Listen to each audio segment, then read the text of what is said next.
sobrang na-appreciate ko yun.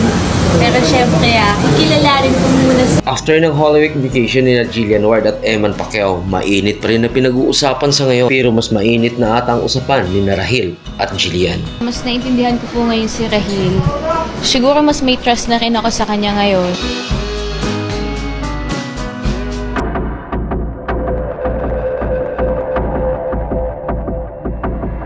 Papa You at Showbiz Top List. Dahil marami rin akong naisabi na hindi ko maisabi rin before. Pahayag ni Rahil kahit sa likod ng kamera, nagkamabutihan na nga sila ni Jillian Ward. Mas lumalim pa ang kanilang friendship at pagsasama. Hindi lang sa harap ng kamera, kung hindi pati na rin sa likod ng kamera. Dagdag pa ni Rahil, mas komportable sa ngayon na sabihin kung anong dapat niyang sabihin kay Jillian Ward. Nasabi ko sa kanya is...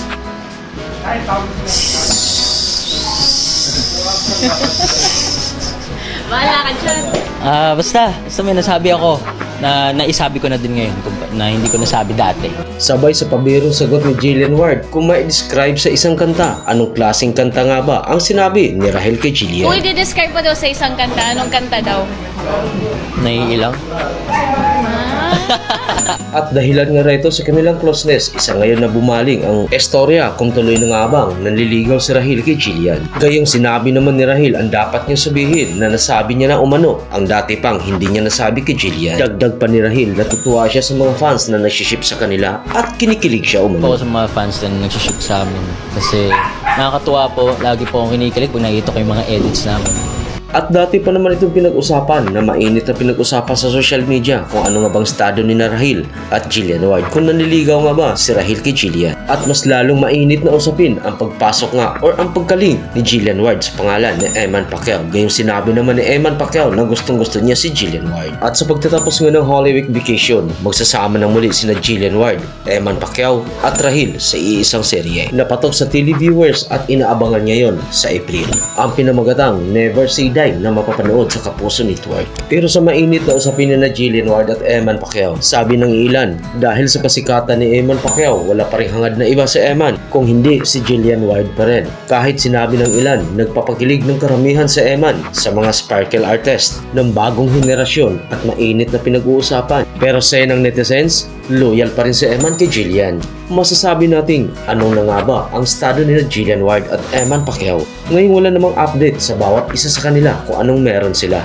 Lalot na sa kanilang mga accounts ay nahiwalay or wala na nga ang mga videos nila na magkasama silang dalawa. Sa mga speculations and predictions na friendship over na umano sina Jillian at Eman. Hindi rin naman natin masasabing totoo dahil wala naman itong anumang pahayag na mismo nanggagaling sa kanila. Pero mas marami pa rin ang umaasa na Jillman or Jillian Ward and Eman Pacquiao dahil nga umano ang sabi ng mga netizens na pagkagandang chemistry pag nagsama ang dalawa sina Jillian at Eman. At sa senaryong anong meron sina ni Jillian Ward at Eman Pacquiao, gayong marami namang netizens ang nagsasabi na private relationship sina Jillian Ward at Eman Pacquiao. At may ilan din nagsasabi na hiwalay na umano sina Jillian Ward at Eman Pacquiao, na may ilan din nagsasabi na mas patuloy pa nilang kinikilala ang bawat isa sa kanila. At paano nga ba maghiwalay sina Jillian Ward at Eman Pacquiao ngayong wala namang publicity na may relasyon sila?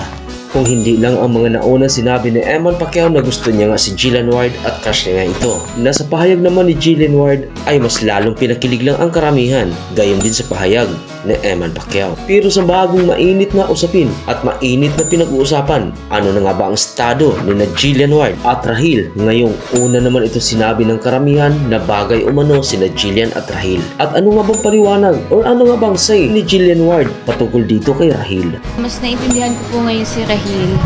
Siguro mas may trust na rin ako sa kanya ngayon.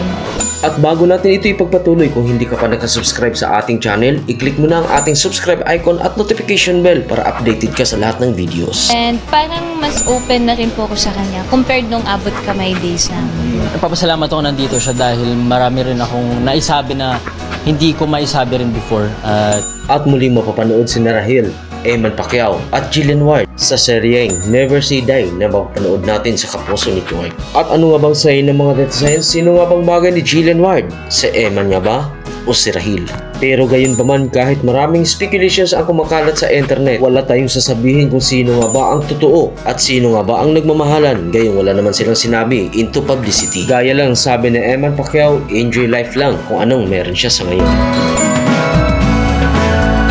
Basta may nasabi ako na naisabi ko na din ngayon na hindi ko nasabi dati. Thanks for tuning in. See you for more updates.